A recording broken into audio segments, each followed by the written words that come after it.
Well, good morning, Dr. Prodigal. It's very early. You like my tan? I've been out in the sun, and well, I often tease people and say, well, since my heritage is so mixed, this is my Caucasian heritage. Well, I don't turn red like a lobster, but I do peel like a snake.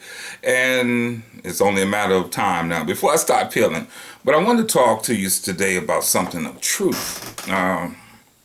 Lately, I've been hearing a whole lot, and I don't say a lot because there's no need to engage in a lot of the things that society says that I should accept. So, what do? I sit in my study. It seems just as junky as normal because I try to stay studying, especially if I have to minister in the morning. But it's the truth. I recall what Jesus said, that he was the way, the truth, and the life, and no one comes by the Father but by him. So now we have to separate that there are two things. Facts and truth are not synonymous. Facts change. The fact was that there were dinosaurs on the earth. The truth is God created them. The fact was that the dinosaurs died. The truth is God still created them and could raise them up again if he wanted to. Well, the reason why I'm saying this is because many people begin to call their truth, as someone said. I heard a young kid, it wasn't even a young man, it was a young kid, say that he had to live his truth. And, I was here hustling. I was just listening like, okay, where's he coming from with this? His truth. The first time I ever heard of that term, I got to live my tea or my truth, I was watching this movie, Midnight in the Garden of Good and Evil. And it was a transvestite that had some little guy in love with him. And he said eventually he had to tell him his tea. Call me slow if you want to. I was like, okay. But then later on, as he explained what his tea was, okay, I remembered that. That was, oh my gosh, years ago. I forget, maybe even over a decade ago. It has been over a decade ago. So I'm walking and I'm listening to this gentleman. Well, the confusion that set in, he said that his mother told him that he was a different gender.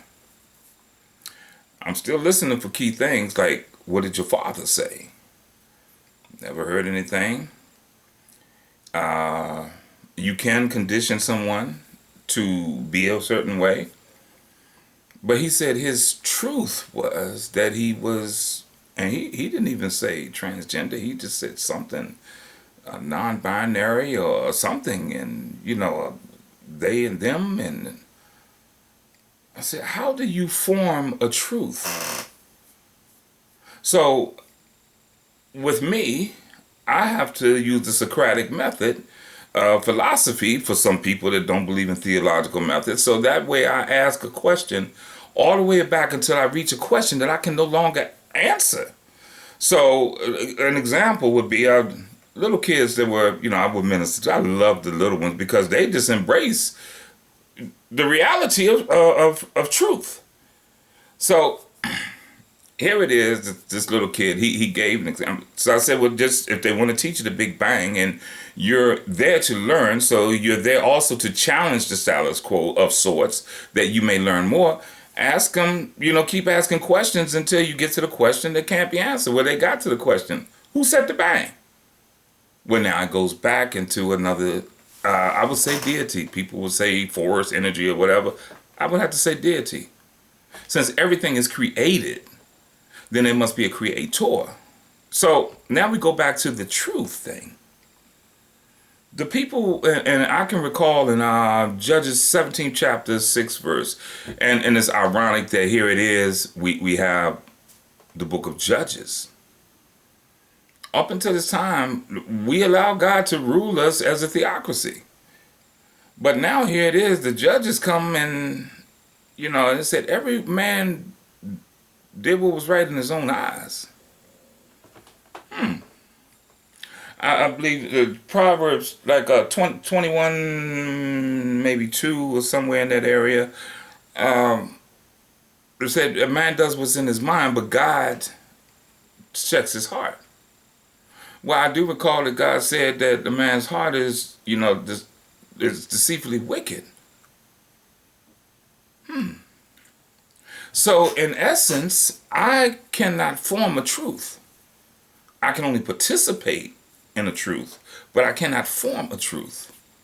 So a lot of people that say they're living their truth, what are you really living? Because you can't form a truth. I don't care what we do in life, we still have to go back to being formed, being created, being made, being birthed, being developed, growing up, maturing. But we can't form a truth. So I'm questioning the truth that people have been misled to say that they can form. What is it really? What truth? Jesus said he's the way, the truth, and the life. So I have been attacked by, I've had a discussion prior to even making this with a couple of people that are very interesting. They don't particularly embrace my stance on loving everyone. And, I was told that I have a different philosophy. I have a strange philosophy on Christianity. Jesus said, love God with all your heart, mind, soul, and body, and then love your neighbor as yourself. So he said, if you do those things, all the law's wrapped up. What's strange about that? Okay, yes, there are some people that we can go down a checklist and check off that, okay, well, they're not doing this, well, they do this, well, they doing this, well, they thought this, well, they used to do that. Okay. You do that. Because I'm not going to judge somebody because they sin differently than I do. Or their sin may be out front and maybe your sin is not. So let's go back to the truth again. Jesus said he's the way, the truth, and the life. Then that means that in the beginning was the Word, and the Word was with God, and the Word was God. That's the truth. So are we saying that now that there's a lie, that there's an alternative truth, a bizarro world truth? I think we need to go back to what God says is the truth. And just because someone does not believe the same as I do, that doesn't mean I'm going to disrespect them. But I'm not going to have you continually pushing me to bully me into, or try to strongly convince, and bully ain't going to happen. To strongly convince me to embrace your beliefs. No, come on. Just like we can have different beliefs of sweet potato pie versus pumpkin pie, we can have different beliefs of my truth in God and your truth in you. So I want people to realize that just because someone says something like that, that you don't have to challenge them. You don't have to challenge them. You don't have to defend anything. Because the truth doesn't need defense. That's the beauty of it. Why do I say that? Because there's going to be one day that every knee shall bow and every tongue shall confess that Jesus is Lord, to the glory of God. But between now and that day, that doesn't mean that I'm going to disrespect everybody that has a difference in opinion to me. But I'm also not going to bow down and let you bully me into saying or doing something that's against my beliefs. And you would want me not to go against my beliefs. Why? Because one verse in the Bible, God is love, and I am required to try to love you like God loved me. And so far, I'm still trying, but it hasn't worked. So this is Dr. Prodigal. Let your truth be the personal truth in Jesus Christ. Don't let your truth be something that here today and gone tomorrow, because then it's a fact. Facts change. Truth is eternal. God bless you. Dr. Prodigal. I think I'm going to go crabbing again a little today. Some self-care. Or fishing. And it's time to pray.